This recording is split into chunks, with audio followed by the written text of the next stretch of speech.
जय हिंद। आज इस वीडियो के माध्यम से हम बात करेंगे मूल भारतीयों के गौरवमयी इतिहास का।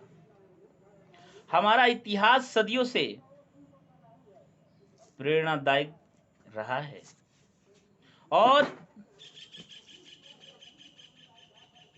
हम भारतीय और भारत सदियों से विश्व गुरु की संज्ञा पाया है।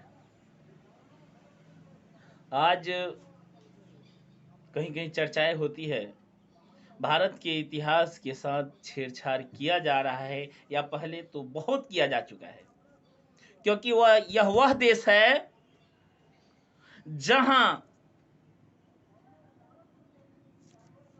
चंद्रगुप्त मौर्य ने अखंड भारत पर राज किया था, जहां 1191 ईस्वी में तराइन के प्रथम युद्ध में पृथ्वीराज चौहान ने मोहम्मद गोरी को धराशायी किया था।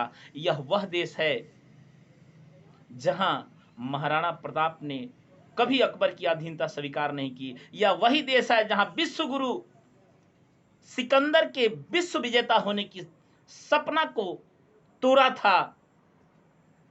और हम लोगों ने इतिहास में पता नहीं किन लोगों ने पाठ्यक्रम सजाया कि सिर्फ यहाँ विदेशी आक्रांताओं, लुटेरों को महत्व दिया गया, जिन्होंने भारत के सरजमी को तार तार किया, इसको कभी अपना नहीं समझा। और यहाँ उन्हीं के वजह से आज हम भारतीयों में कहीं कहीं एकता देखने को नहीं मिलती है। आज हमारी एकता को विखंडित करने वाले ये वही विदेशी आक्रांता थे और इनके वजह से हमारा समाज, हमारी एकता, हमारी सभ्यता, हमारी संस्कृति सब कुछ धराशायी हो गई। हम लोग अपने गौरवमयी इतिहास को पता नहीं कहां खो दिए। यह उचित नहीं है किसी भी देश को बर्बाद करने के लिए उसके सभ्यता और संस्कृति को तोड़ दिया जाए, देश बर्बाद हो जाएगा। पता नहीं कौन आखिर हमारे उस गौरवमय इतिहास को हटाकर और फ्रांसीसी, डच, पुर्तगाली, अंग्रेज, मुगल, इन लोगों के इतिहास को जोड़ा और इन्हें अच्छा बनाया। यह कहीं से भी उचित नहीं। अगर इतिहास के पन्नों में अगर जोड़ना ही था तो क्यों नहीं, और मैं नहीं, आज यह भारत का हर बच्चा पूछ सकता है, आज यह भारत के प्रत्येक लोग पूछते हैं, तो क्यों नहीं हमारे अपने स्वामी विवेकानंद, भगत सिंह, चंद्रगुप्त मौर्य और एपीजे अब्दुल कलाम तथा महाराणा प्रताप के, शिवाजी के इतिहासों को जोड़ा गया? क्यों नहीं उनके बारे में इतिहास के पन्नों में उल्लेखित किया गया कि उनके वजह से हमारी आज सब कुछ बचा हुआ है, यह देश भी बचा है और हमारी सभ्यता संस्कृति का जो थोड़ा बहुत बचाव हुआ उन्हीं की वजह से हुआ।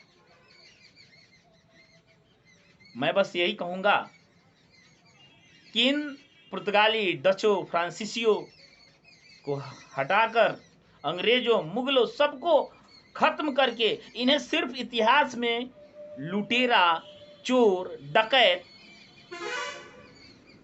लिखा जाए। इन्होंने आकर भारत के जमी को तार-तार किया है, इन्होंने हमारी सभ्यता संस्कृति को तोड़ा है। और सिर्फ स्वामी विवेकानंद, भगत सिंह, चंद्रगुप्त मौर्य जिसने अखंड भारत पर राज किया था, महाराणा प्रताप जिन्होंने घास की रोटी खाकर और अकबर की अधीनता स्वीकार नहीं किया था, पृथ्वीराज चौहान जिन्होंने 16 बार पराजित किया था मोहम्मद गोरी को, इतना गौरवमयी इतिहास को क्यों नहीं दर्शाया गया? हमसे तो अच्छे उन विदेशी लेखकों ने कर दिखाया। वेनसांग मेगास्थनीज, चाहे चीन का वेनसांग हो चाहे अफगानिस्तान का मेगास्थनीज, उन लोगों ने अपने अपने कालखंडों में इन राजाओं का वर्णन किया। हमारे इतिहास को वो लोग पढ़ते हैं और हम लोग इससे वंचित रह जाते हैं। महाराणा प्रताप के इतिहास और चंद्रगुप्त मौर्य जैसे सम्राट, अशोका द ग्रेट जैसे सम्राट के इतिहास के पन्नों में आप लोगों ने थोड़ा बहुत जगह दी और इन लोगों को पूरे पन्नों से भर दिया। यह उचित नहीं। ये डकैत थे, लुटेरे थे। यह अब लिखा जाए इतिहास में, और इतिहास के इन लोगों के इतिहास से कभी छेड़छाड़ ना किया जाए, और नहीं तो बस यही होगा। भारत का बच्चा बच्चा अब यही बोलेगा कि अब द्वंद्व कहां तक पाला जाए, अब युद्ध कहां तक टाला जाए, तू वंशज है राणा प्रताप का, मार जहां तक भाला जाए। इस वीडियो में इतना ही, फिर मिलेंगे अगले वीडियो में। तब तक के लिए जय हिंद।